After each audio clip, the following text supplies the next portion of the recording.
तो चलिए बढ़ते हैं आज की कहानी की ओर। अनवर शहर की एक फैक्ट्री में काम करता था। एक दिन उसके दोस्त मनीष के अचानक काम पर न आने से अनवर को डबल शिफ्ट करनी पड़ी। उस दिन उसे घर लौटते वक्त काफ़ी रात हो गई थी। अनवर अपनी साइकिल लेकर फैक्ट्री से जब निकला तो रात के 12 बज चुके थे। उसके पास एक साइकिल थी और अनवर उसी से फैक्ट्री आता जाता था। अनवर के घर और फैक्ट्री के बीच एक जंगल पड़ता था जो एकदम सुनसान इलाका था। अक्सर लोग रात के वक्त उस रास्ते को कम ही इस्तेमाल करते थे। अनवर जब उस जंगल वाले रास्ते से होकर गुजर रहा था तभी उसे एक पेड़ के नीचे एक आदमी बैठा हुआ दिखाई पड़ा, जिसके सफ़ेद कपड़े दूर से ही चमक रहे थे। अनवर की साइकिल देखते ही वह आदमी खड़ा होकर उसे रोकने का इशारा करने लगा। अनवर ने अपनी साइकिल उस आदमी के पास रोकी और उस आदमी से पूछा, हाँ जी जनाब, कहिए इतनी रात को यहाँ क्या कर रहे हो? तो वो आदमी बोला, बेटा मैं यहाँ पर नया हूँ, आगे गांव में जाना था पर रास्ता भटक गया, किसी के आने का इंतज़ार कर रहा था। अगर आप मुझे उस गांव तक लिए चलेंगे तो आपकी बड़ी मेहरबानी होगी। अनवर ने उस आदमी को साइकिल की पिछली सीट पर बैठा लिया और गांव की ओर चल दिया। बहुत देर तक साइकिल पर बैठा आदमी जब कुछ नहीं बोला तो अनवर ने ही पूछ लिया, भाई साहब आप कहाँ से आए हो? फिर उस आदमी ने कहा कि मैं पास के ही गांव में रहता हूँ और आगे वाले गांव में जाना है। पर बात करते वक्त उस आदमी की आवाज़ बड़ी डरावनी और भारी लग रही थी, पर अनवर ने उस बात पर ज़्यादा ध्यान नहीं दिया। फिर घर जाने की जल्दी भी थी। उसने साइकिल की गति और बढ़ा दी। अभी वह कुछ ही दूर चला था कि तभी अनवर को लगा कि साइकिल के पैडल मारना बड़ा मुश्किल हो रहा है। ऐसा लग रहा था मानो साइकिल पर 2 नहीं बल्कि 4 आदमी बैठे हों। और थोड़ी दूर तक ही साइकिल चलाने पर अनवर की सांस फूल गई।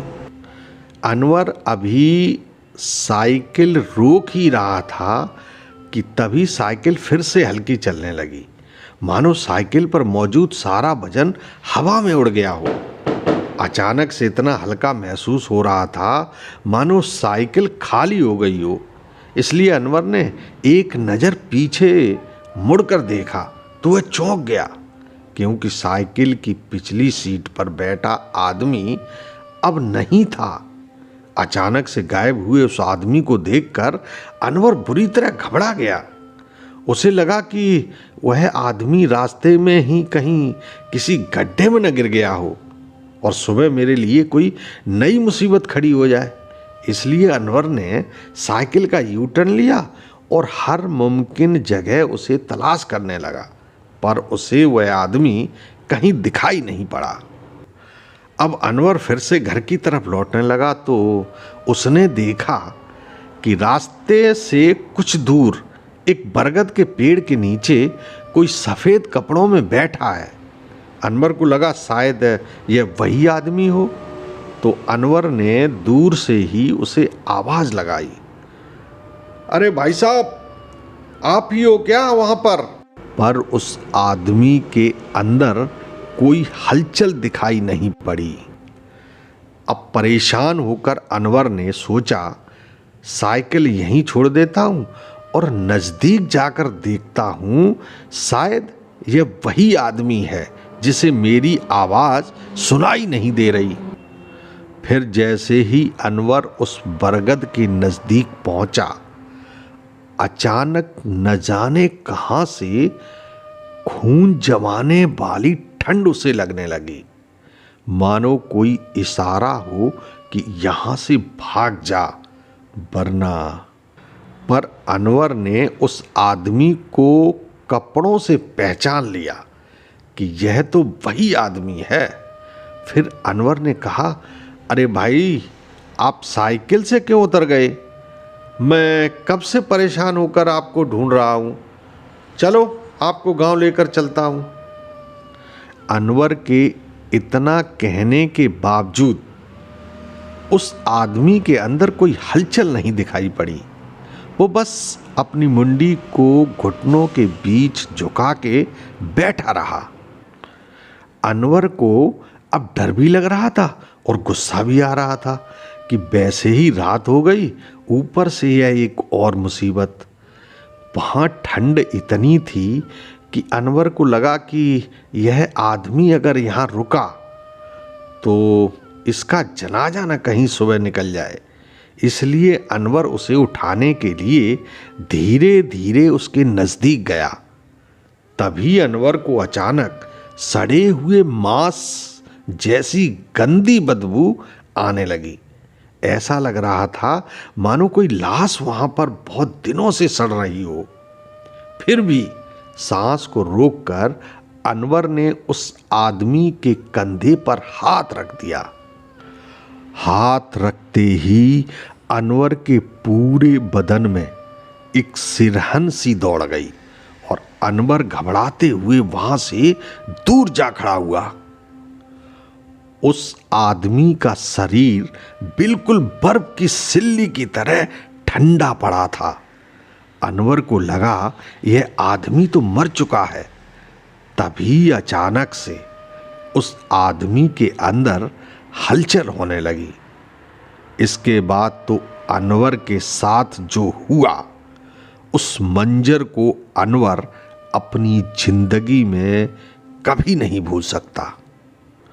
उस वक्त अनवर इतनी जोर से चीखें मारने लगा कि पूरा जंगल चीखों से गूंज गया, क्योंकि उस आदमी का सिर उसके कंधों की बजाय उसके हाथों में था और उनका धड़ उनकी कटी हुई मुंडी को अपने हाथों में लिए अनवर के ठीक सामने खड़ा था।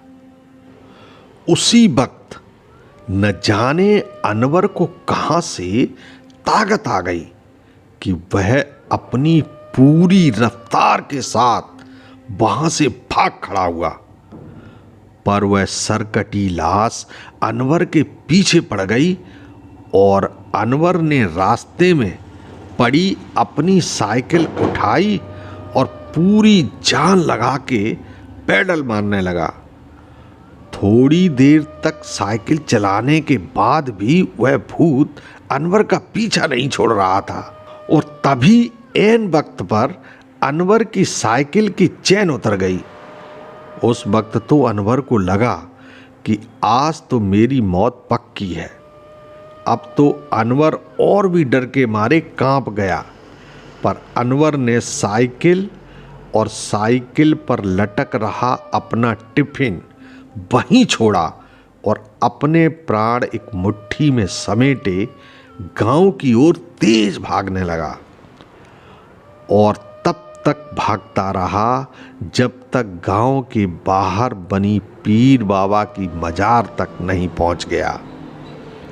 इसके बाद उसने एक नज़र पीछे मुड़कर देखा तो उस सरकटी लाश ने पीछा करना बंद कर दिया था, पर अभी भी उसे खड़ा खड़ा देख रहा था, क्योंकि आगे पीर बाबा की जो मजार थी।